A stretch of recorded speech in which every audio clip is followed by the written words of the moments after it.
سلام، روزتان خوش باشد. نشر نوبتی برنامه اطلاعاتی خبرهای روز است، مستقیما روی موج رادیوی مهاجر. امروز 24 دکبر 2020 سال است. خبرهای این ساعت را از روسیه شروع میکنیم. وکیل دومای دولتی پالاتای پایانی پارلمان روسیه ایوان سوخالیوف با سرور حکومت این کشور میخائیل میشوستین پیشنهاد کرده است که با سبب اشکار شدن نوع‌های نو کرونا ویروس زود پنهان شونده محدودیت موقتی حرکت هوایی با یک قطار کشورها را جاری کند. می‌نویسد رینوسکی.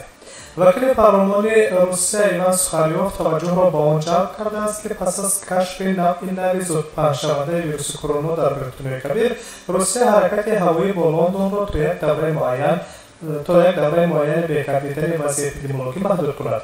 برای پیشگیری از پخش‌شوی ویروس نو در قلمرو فدراسیون روسیه از شما خواهش می‌کنم که امکان قطع کردن حرکت هوایی با تمام کشورهای خارجی را برای نگاه داشتن دینامیک مثبت موجوده در مبارزه با سرایت کرونا ویروس بررسی کنید. گفته می‌شود در متن مراجعتنامه وکیل پارلمان روسیه با عنوان رئیس حکومت میخائیل میشوستین پیشتر درباره معاین کردن سرایت نوع سارس-کov-2 در شایگری بریتانیای کبیر خبر پخش کرده.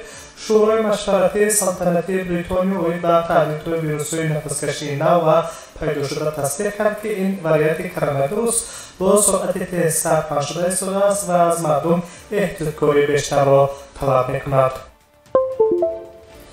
طبق حساب‌های پیشکی نوع ویروس نو می‌تواند از معیار مقرر 70% بیشتر سرایتش را پنهان کند.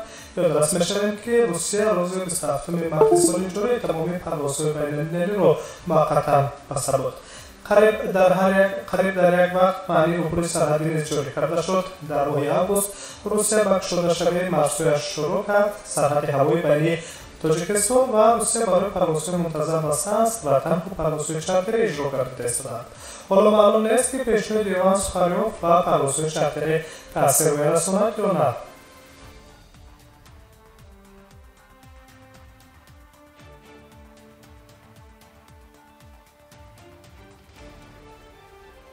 برنامه اطلاعاتی خبرهای روز است، مستقیما روی موج رادیوی مهاجر. تشبث وزارت ساختمان روسیه درباره متشکلانه و میدان‌های ساختمانی طریق صادر کرده شده انتقال دادن مهاجران مهنتی از کشورهای آسیای میانه که باید در بنیاد منزل‌های ارزان سهم بگیرند و اکثریت شهروندان روسیه پسند نآمده است. در این باره رده‌بندی پورتال جستجوی کاری سوپر جاب شهادت می‌دهد. 71% اشتراکچیان پرسش به این پیشنهاد وزارت ساختمان روسیه مقابل آواز داده، تنها 10% که مذکور را دستگیری کردند. 19% دیگر باشد در پاسخ به پیشنهاد مذکور دشواری کشیدند. همین طریق تنها 49% پرسیده شدگان سنشان تا 24 ساله و پیشنهاد وزارت ساختمان روسیه برای جلب متشکلانه خارجیان در دوره پاندمی و کارهای ساختمانی مخالفت کردند، اما 77% آنهایی که سنشان از 45 بالا است و 74% آنهایی که درآمد آنها بیش از 80,000 روبل در یک ماه است جانبدار جلب مهاجران به کارهای ساختمانی میباشند. تنها 66% شهروندانی که درآمد آنها در یک ماه به حد میانه تا 30,000 روبل است و پیشنهاد وزارت ساختمان روسیه مخالفت میکنند. از پرسش عمومی در بین مردان 75% و در بین زنان 67% مقابل پیشنهاد وزارت ساختمان روسیه برای در دوره محدودیت‌ها جلب کردن مهاجران مهنتی به کارهای ساختمانی با راه صادر کرده شده میباشند. در این پرسش 16000 پاسخ‌دهندگان شرکت ورزیدند. وزارت ساختمان و حکومت لایحه‌ای را برای ورود صادر کردن خارجیان پیشنهاد کرده است. آن تقریبا همه عده‌داری‌ها را از مهاجران به کارفرماها می‌گذراند. یگانه چیزی که خود مهاجران باید به دست آورند این پتن میباشد. سبب این غایه گزارش‌ها درباره نرسیدن نیروی کاری در ساختمان‌های روسیه با سبب پاندمی کرونا ویروس بود. وضعیت مذکور تهدید کننده شده ایستاده است، زیرا افزایش یکباره مزد مهنت ارزش نهایی منزل را برآورد می‌گرداند و نوع رسایی بیناکاران باعث ویران شدن لایحه‌های ساختمانی می‌گردد. هر دو این روند به بازار منزل در روسیه ضربه می‌زنند و بدین وسیله آغاز دوره نو سرمایه‌گذاری را زیر شبهه می‌گذارند.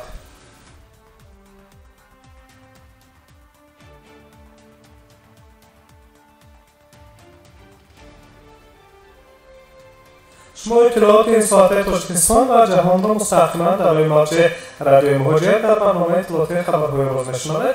دادو گرفت با محبوسان با واسطه کامیراهای پرواز کننده با چنین وسیله یک جوان تاجیک کوشش کرده است و محبوسان زندان رقم 2 جمهوری داغستان فدراسیون روسیه تلفن‌های موبیل انتقال کرد، اما نقشه اجرا نگشت و نفر دست داشته در این ایده را بازداشت کردند. جوانی که انتقال غیرقانونی تلفن‌های موبیلی را با محبس انجام میداد بازداشت شد. خبر میدهد ریای داغستان با استناد به دفتر مربوط خدمات فدرالی اجرای جزای جنایتی گفته می‌شود که او زاده تاجیکستان است، اما مشخصاً از بازداشت شده نام برده نمی‌شود. علاوه می‌گردد که این نفر تصمیم گرفته است که با استفاده از تکنولوژی‌های معاصر انقطاعش از درون یا خود کامیراهای پرواز کننده و محبوسان در زندان بوده تلفن‌های موبیلی انتقال کرد.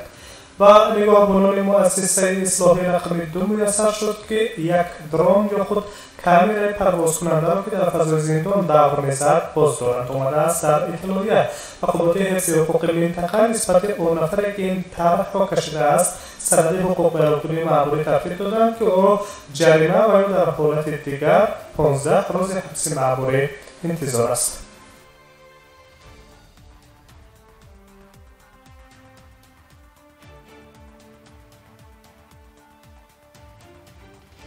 از روسیه و تاجیکستان می‌رویم. ادامه نشر خبری بانک ملی تاجیکستان معلومات بانک مرکزی روسیه را درباره انتقال مبلغ از جانب مهاجران مینتی رد کرد. بانک ملی تاجیکستان توجه را به آمار بانک مرکزی روسیه جلب کرد که طبق آن حجم انتقال پولی در 9 ماه سال 2020 37% کاهش یافته است. نماینده سپوتنیک تاجیکستان در همین زمان بانک ملی قید می‌کند که کاهش چندان شدید نبود.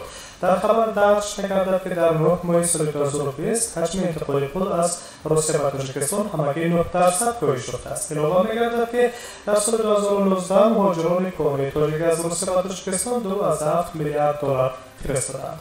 پیشتر بانک مرکزی روسیه آمار انتقال پول مهاجران مینتی از روسیه به دیگر کشورها را نشر کرد که در آن حجم انتقال پول شخص واقعی در 11 ماه سال جاری درج کرده بود.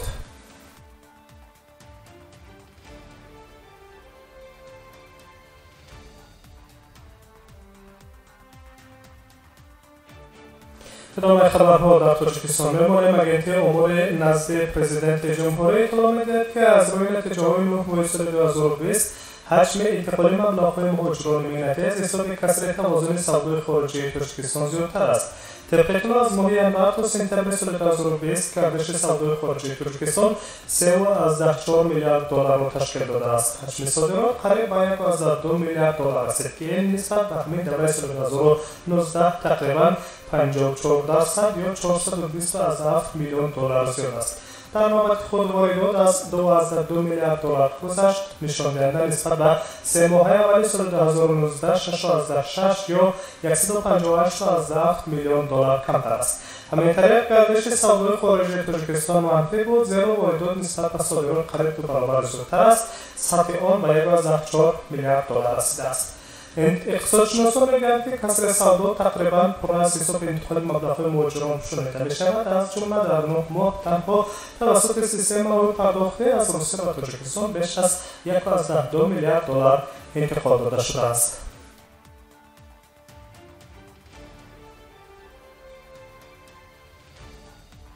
برنامه اطلاعاتی خبرهای روز بود. در این ساعت مستقیما روی موج رادیوی مهاجر. سلامت باشید. در ساعت بعد انتظار خبرهای تازه بمانید.